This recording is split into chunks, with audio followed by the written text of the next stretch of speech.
জয় শ্রীকৃষ্ণ। সবাইকে নমস্কার জানিয়ে আজকের ভিডিওতে শ্রীমদ্ ভগবদ গীতার পঞ্চম অধ্যায় অর্থাৎ কর্মসন্ন্যাস যুগে ভগবান শ্রীকৃষ্ণ আমাদেরকে কি শিক্ষা দিতে চেয়েছেন এই বিষয়ে বিস্তারিত আলোচনা করতে চলেছি। আপনার সম্পূর্ণ ভিডিওটিতে সঙ্গে থাকবেন, চ্যানেলটি সাবস্ক্রাইব করে রাখবেন।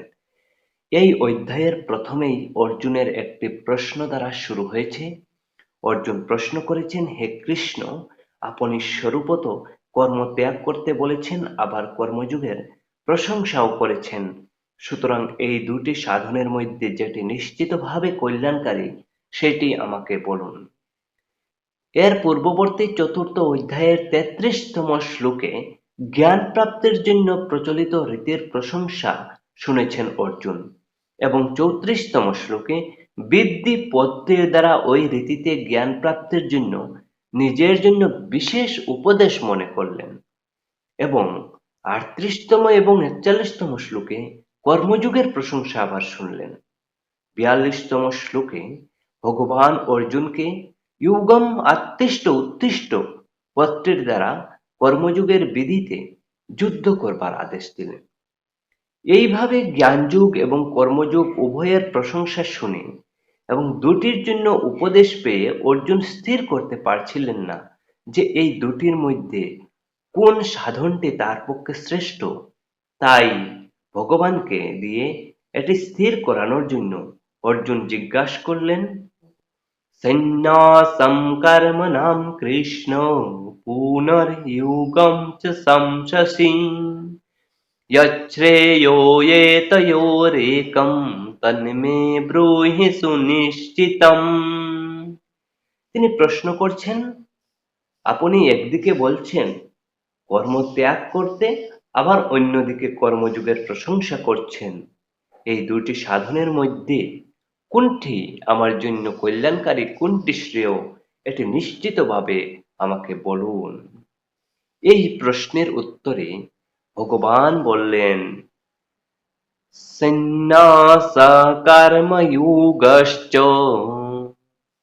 নিঃশ্রেয়সকরাবুভৌ তয়োস্তু কর্মসন্ন্যাসাৎ কর্মযোগ বিশিষ্যতে জ্ঞেয়ঃ স নিত্যসন্ন্যাসী यो न द्वेष्टि न काङ्क्षति निर्द्वन्द्वो हि महाबाहो সুখম বদ্ধাৎ প্রমুচ্যতে। অর্জুনের প্রশ্নের উত্তরে দ্বিতীয় শ্লোকে ভগবান পরিষ্কারভাবে বলে দিচ্ছেন, সন্ন্যাস এবং কর্মযোগ দুটিই কল্যাণকারী, কিন্তু এই দুইটির মধ্যে কর্মসন্ন্যাস অপেক্ষা কর্মযোগই শ্রেষ্ঠ। মনুষ্য মাত্রেই কর্মের প্রতি আসক্তি অনাদিকাল থেকে চলে আসছে। সেটির নিবৃত্তির জন্যই কর্মে প্রবৃত্ত হওয়া আবশ্যক। কিন্তু সেই সব কর্ম কোন ভাব এবং উদ্দেশ্য নিয়ে কিভাবে করা যায় যাতে আসক্তি সম্পূর্ণরূপে দূর হয়, সেই কর্তব্য কর্ম করার কৌশলকেই বলা হয় কর্মযোগ। কাজটি ছোট না বড়, কর্মযোগে সেটি লক্ষ্য করা হয় না। কর্তব্য কর্ম হিসাবে যা উপস্থিত হয় তা নিষ্কামভাবে অপরের হিতার্থে করণীয় কর্ম থেকে সম্বন্ধ ছেদ করার জন্য প্রয়োজন হল নিজের জন্য কোনো কর্ম না করা। নিজের জন্য কর্ম না করার অর্থ কর্মের বিনিময়ে কিছু পাবার আশা না থাকা।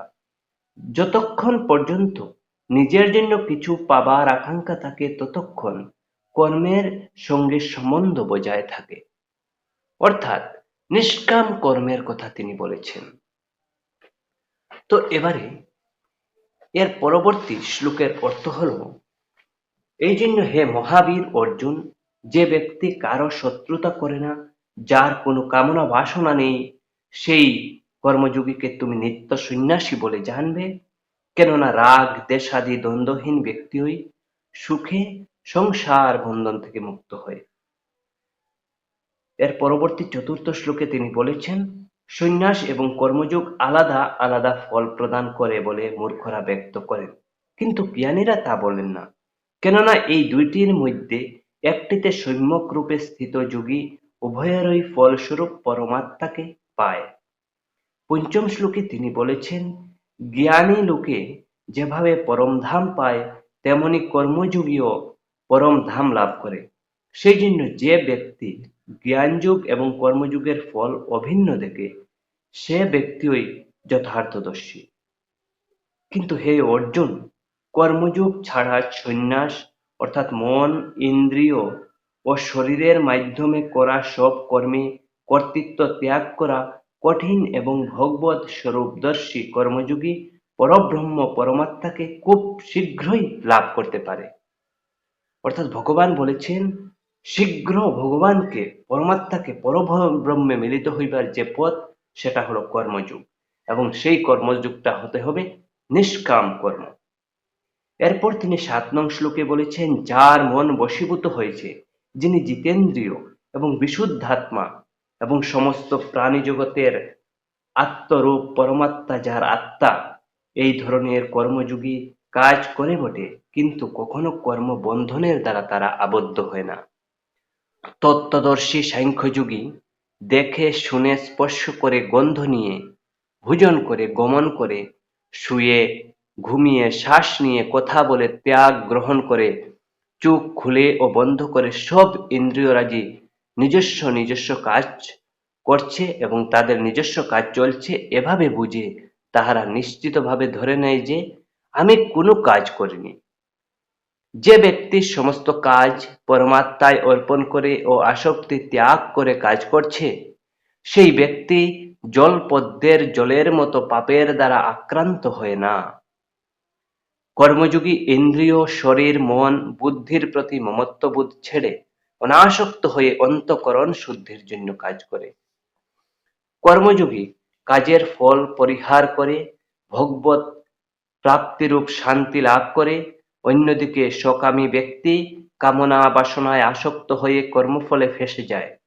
বিশুদ্ধ অন্তঃকরণ বিশিষ্ট ব্যক্তি সাংখ্যযোগের মাধ্যমে কাজ ছাড়াই নবোদ্ধার সম্পন্ন শরীররূপ ঘরে সব কর্মকে মন থেকে বহু দূরে সরিয়ে সানন্দে সচ্চিদানন্দ ঘন পরমাত্মার স্বরূপে স্থিত হয়।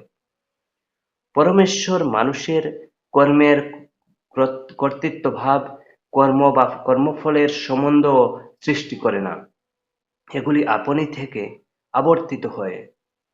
তেমনি করে পরমেশ্বর কারো পাপ কর্ম গ্রহণ করেন না, পুণ্য অপুণ্য, শুভ অশুভ কর্ম তিনি গ্রহণ করেন না। অজ্ঞানের দ্বারা জ্ঞান সর্বদা আবৃত থাকার জন্যই মানুষ মোহগ্রস্ত হয়ে থাকে। কিন্তু পরমাত্মার জ্ঞানচক্ষুর দ্বারা যাদের সেই অজ্ঞানতা গুছে গেছে, তাদের জ্ঞান সূর্যের মতো সেই সচ্চিদানন্দ ঘন দীপ্তমান আলোক শিখায় উদ্ভাসিত হয়েছে। যার মন পরমাত্মায় স্থিত, যার বুদ্ধিও সেখানে রয়েছে এবং যাদের সচ্চিদানন্দ ঘন পরমাত্মায় সবসময় সেবাভাব রয়েছে, সেই তৎপরায়ণ ব্যক্তিকে জ্ঞানের সাহায্যে জন্ম, মৃত্যু, জরা, ব্যাধি বা পুনর্গমন চক্রে ফাঁসতে হয় না, তার পরম গতি লাভ হয়। সেই জ্ঞানবান পুরুষ বিদ্বান, বিনয়ী এবং গরু, হাতি, কুকুর, চণ্ডাল ও ব্রাহ্মণকে আলাদা করে দেখেন না, তিনি এক কথায় সমদর্শী। যাদের মন সমভাবে স্থিত, তারা জীবনকালেই সম্পূর্ণ সংসারকে জয় করতে সক্ষম, কেননা সচ্চিদানন্দ ঘন পরমাত্মা নির্দোষ সম এবং সেই পরমাত্মাতেই তারা অবস্থিত। যে ব্যক্তি কোনো প্রিয় বস্তু পেয়ে অত্যাধিক আনন্দিত হন না বা তা হারিয়েও উদ্বিগ্ন হন না, সেই স্থিরবুদ্ধি সম্পন্ন সংশয়হীন ব্রহ্মজ্ঞানী ব্যক্তি সচ্চিদানন্দ ঘন পরমাত্মায় একীকৃত হয়ে নিত্য অবস্থান করেন। বাহ্যিক বিষয়ে অনাসক্ত অন্তঃকরণের ব্যক্তি আত্মস্থ অবস্থায় যে ধ্যানজনিত সাত্ত্বিক আনন্দ উপভোগ করেন, তারপর সেই পরব্রহ্ম পরমাত্মাকে ধ্যানরূপ যুগে একটানা অবস্থান করে যোগী অক্ষয় আনন্দ লাভ করতে থাকেন। ইন্দ্রিয় এবং বিষয়ের সংযোগের ফলে উদ্ভূত সুখ যদিও বৈষয়িক ব্যক্তি সুখ বলে ভাবে, আসলে তা দুঃখের উৎস এবং সেগুলো আদি অন্ত সংযুক্ত এবং অনিত্য। সেজন্য হে অর্জুন, জ্ঞানী গুণী বিবেকবান ব্যক্তি এই ধরনের সুখে আনন্দ পায় না, যে সাধক এই মানব জীবনেও শরীর ত্যাগ করার পূর্বে কাম ক্রোধ থেকে উৎপন্ন উদ্বেগকে সহ্য করতে পারে, সেই ব্যক্তি ওই যোগী এবং সুখী। যে ব্যক্তি অন্তরাত্মাতে স্থিত হয়ে আনন্দ লাভ করে এবং সুখী হয়, সে যোগী ওই পরমাত্মায় স্থিত হয়ে পরম পুরুষের সেবা করার সুযোগ পায়। পরম পুরুষোত্তমের সেবা বা ব্রহ্ম নির্বাণ করার জন্যই গ্রহণযোগ্য ও সর্বমঙ্গলময়। যার সমস্ত পাপ নাশ হয়েছে, যার সব ধরনের সংশয় জ্ঞান দ্বারা নাশ হয়েছে, যে জীবজগতের মঙ্গল সাধনে কর্মরত, একমাত্র তারই মন বশীভূত হয়ে অবিচলিতভাবে পরমাত্মায় স্থিত হয়। কাম ক্রোধহীন সংযত চিত্ত পরম ব্রহ্ম পরমাত্মার দর্শন লাভ করার জন্য পরব্রহ্ম পরমাত্মার সব দিক থেকে পরিপূর্ণ। বাহ্যিক বিষয়ভোগের কথা চিন্তা না করে দুই চোখের ভ্রুর মাঝখানে মনকে রেখে শ্বাস প্রশ্বাসের বায়ু সমানভাবে চালিয়ে যে ব্যক্তি ইন্দ্রিয় ও মন ও বুদ্ধিকে জয় করেছে, সেই মুখ্য পরায়ণ মুনি কামনা বাসনা ভয় ক্রোধ থেকে সর্বদা মুক্ত থাকেন। আমার ভক্ত আমাকে সব যজ্ঞ ও তপস্যার উপভোক্তা, সমস্ত লোকের ঈশ্বরের ঈশ্বর, সমস্ত প্রাণীদের সুহৃদ, দয়ালু ও প্রেমী তত্ত্বগতভাবে জেনে বুঝে পরম শান্তি লাভ করেন।